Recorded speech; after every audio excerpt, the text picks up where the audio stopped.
نحمده ونصلي على رسوله الكريم أما بعد فأعوذ بالله من الشيطان الرجيم بسم الله الرحمن الرحيم رب اشرح لي صدري ويسر لي أمري واحلل عقدة من لساني يفقهوا قولي ربنا زدنا علما اللهم فقهنا في الدين آمین یا رب العالمین۔ آغاز ہوتا ہے جی سورہ بروج کا، جو کہ مکی سورہ ہے۔ آیات اس کی 22 ہیں اور ایک ہی رکوع ہے اس کا، اور نزول کے اعتبار سے یہ 27 نمبر پر ہے، اور قرآن کے اندر اس کا 85 نمبر ہے۔ اس کی تفسیر کو دیکھتے ہیں۔ اللہ رب العزت ارشاد فرماتے ہیں وَالسَّمَاءِ ذَاتِ الْبُرُوجِ۔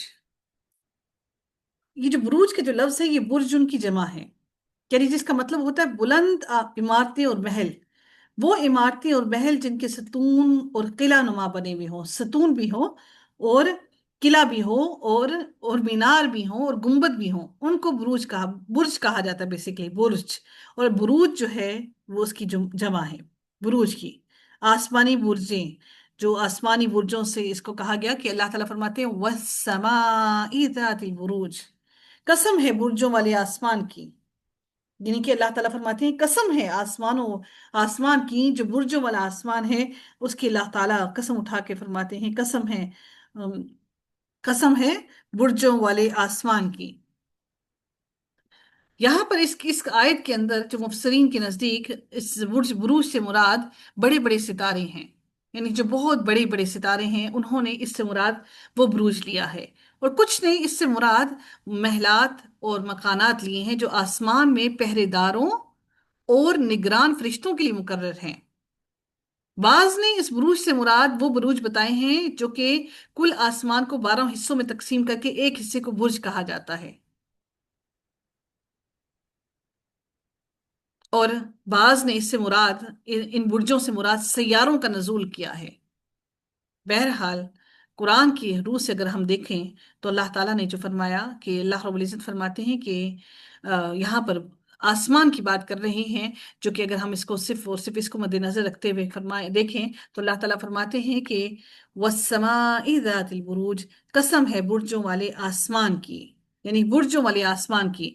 جو لوگ یہ کہتے ہیں کہ جو سیارے ہیں اس سے مراد وہ ہے، لیکن اللہ تعالیٰ نے سورہ یاسین کے اندر یہ بات فرما دی کہ آسمان میں جو سیارے ہیں وہ کیا کریں، وَكُلٌّ فِي فَلَكٍ يَسْبَحُونَ، کیا ہوتے ہیں وہ سیارے اپنے مدار کے اندر گردش کر رہے ہوتے ہیں، ستارے اپنے مداروں میں ہیں۔